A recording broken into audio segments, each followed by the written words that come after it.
Olá, seja bem-vindo ao segundo módulo do nosso curso de Robótica Educacional com Lego.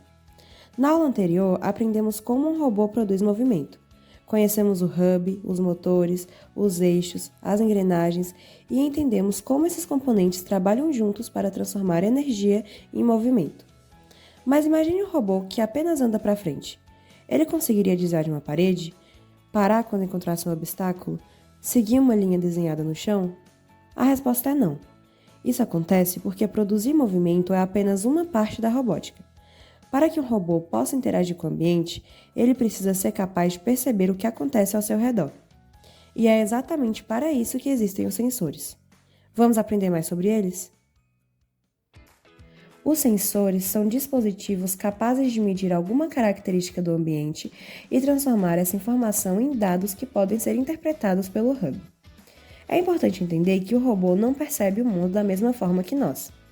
Quando olhamos para uma parede, nosso cérebro reconhece sua forma, sua cor, seu tamanho e entende automaticamente que ela está na nossa frente. Mas o robô não faz isso. Na verdade, ele apenas recebe números. Cada sensor mede uma grandeza física diferente e transforma essa medição em informações digitais que podem ser utilizadas pelo programa. Na física, chamamos essas características do ambiente de grandezas físicas. Distância, intensidade luminosa, temperatura, força, velocidade e aceleração são alguns exemplos. Os sensores existem justamente para medir essas grandezas. Podemos fazer uma comparação com o corpo humano. Os olhos percebem a luz, os ouvidos percebem as ondas sonoras, a pele percebe pressão e temperatura. Nos robôs acontece algo semelhante. Os sensores funcionam como os sentidos do robô. Eles permitem que o sistema obtenha informações do ambiente para decidir qual ação deverá ser executada. Na computação existem dois conceitos muito importantes, chamados de entrada e saída, ou input e output. Chamamos de entrada qualquer informação que chega ao computador. Chamamos de saída qualquer ação que o computador executa. No nosso robô, os sensores são dispositivos de entrada, pois são eles que enviam informações para o hub. Já os motores são dispositivos de saída, pois são eles que recebem comandos do hub e executam movimentos. Esse ciclo acontece o tempo todo. O sensor mede, o hub interpreta, o programa toma uma decisão e o motor executa uma ação. É justamente esse ciclo que permite que o robô interaja com o ambiente. Agora, vamos conhecer alguns dos sensores presentes no nosso kit de Lego Education. O primeiro deles é o sensor de toque. Seu funcionamento é bastante simples. Quando pressionamos seu botão, ele altera seu estado e envia essa informação ao hub.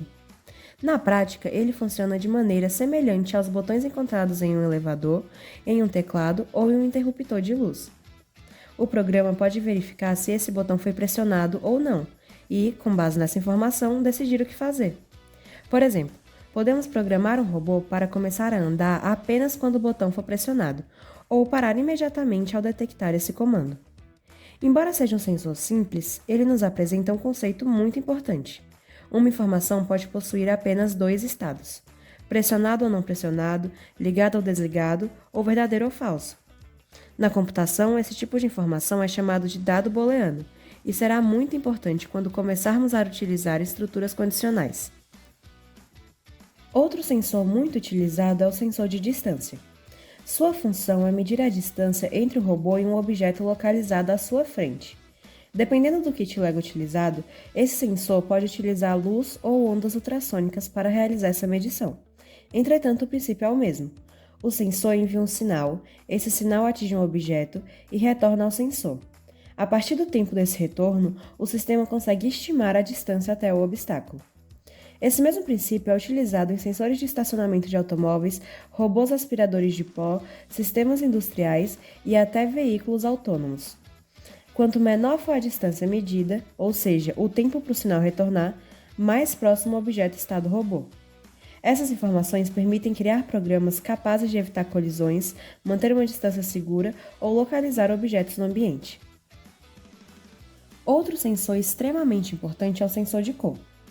Apesar do nome, ele faz muito mais do que apenas identificar cores. Um de seus modos de funcionamento mais importantes mede a quantidade de luz refletida por uma superfície. Para entender esse funcionamento, imagine uma lanterna iluminando duas folhas de papel. Uma folha branca reflete grande parte da luz recebida. Já uma folha preta absorve boa parte dessa luz e reflete muito menos.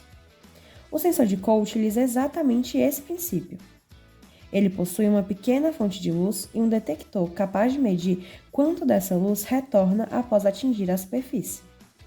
Em vez de simplesmente informar isso é preto ou isso é branco, o sensor fornece um valor numérico correspondente à intensidade da luz refletida. Quanto maior a reflexão, maior será esse valor. Logo, quanto menor a reflexão, menor será esse valor. Esse conceito é extremamente importante, porque será utilizado em uma das atividades mais clássicas da robótica, o robô seguidor de linha. Imagine um percurso formado por uma linha preta sobre um piso branco.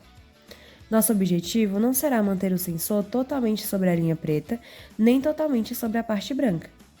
Na verdade, queremos posicioná-lo exatamente na borda entre as duas superfícies. Nessa região existe uma intensidade intermediária de luz refletida. Esse valor será utilizado como nosso valor de referência, também conhecido como set point. Sempre que o sensor realiza uma leitura, o hub compara esse valor com o valor de referência. A diferença entre eles recebe o nome de erro. Se o erro for pequeno, significa que o robô está praticamente na posição correta. Se o erro aumentar, significa que ele está se afastando da linha e precisamos corrigir sua trajetória. Mas como transformar esse erro em movimento? É nesse momento que entra um conceito muito importante da engenharia de controle, chamado controle proporcional. Nesse tipo de controle, a intensidade da correção aplicada ao robô é proporcional ao erro medido. Em outras palavras, quanto maior for o erro, maior será a correção. Para definir essa proporção, utilizamos uma constante chamada Kp, conhecida como constante de proporcionalidade. Podemos representar essa ideia por uma expressão bastante simples. Correção é igual a erro vezes Kp. Embora essa fórmula pareça simples, ela é utilizada em diversos sistemas reais de controle automático. Elevadores, drones, robôs industriais, sistemas de direção autônoma e até equipamentos médicos utilizam controladores baseados nesse mesmo princípio. O valor escolhido para o Kp influencia diretamente o comportamento do robô. Se ele for muito pequeno, o robô responderá lentamente e poderá sair da linha antes de conseguir corrigir sua trajetória. Se ele for muito grande, realizará correções exageradas, passando continuamente de um lado para o outro da linha. Encontrar um valor adequado para essa constante faz parte do desenvolvimento de qualquer sistema de controle, e é conhecido como ajuste ou sintonia do controlador. Na nossa aula prática, construiremos um robô seguidor de linha e observaremos exatamente como diferentes valores de Kp modificam seu comportamento. Até agora, aprendemos como o robô obtém informações do ambiente, mas ainda falta uma etapa muito importante. Como o robô decide o que fazer com essas informações? É aí que entram as estruturas condicionais. Até o módulo anterior, nossos programas executavam apenas uma sequência de instruções. Primeiro ligavam os motores, depois faziam alguns movimentos básicos de andar e girar e em seguida desligavam os motores. Independente do que acontecesse ao redor, o programa sempre executava os mesmos comandos. Mas agora queremos que o robô seja capaz de tomar decisões.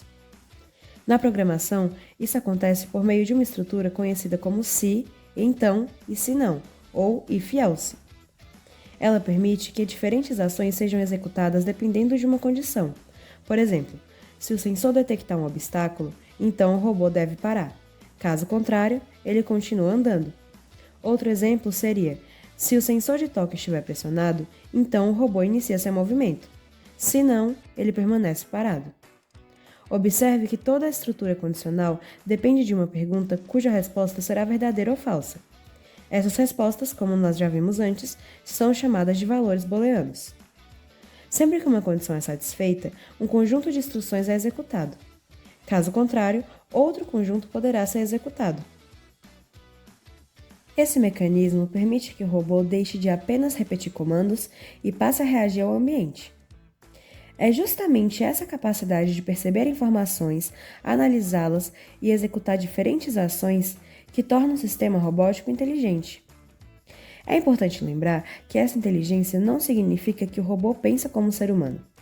Na verdade, ele apenas segue regras criadas pelo programador.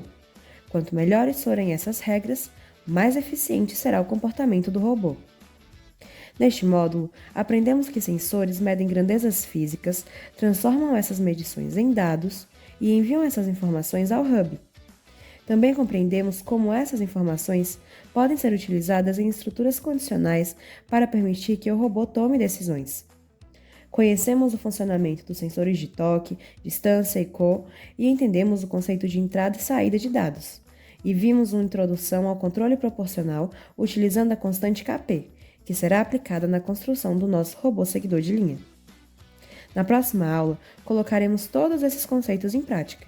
Vamos utilizar sensores para detectar informações do ambiente, criar programas capazes de tomar decisões automaticamente e desenvolver um robô que segue uma linha utilizando o sensor de cor e o controle proporcional.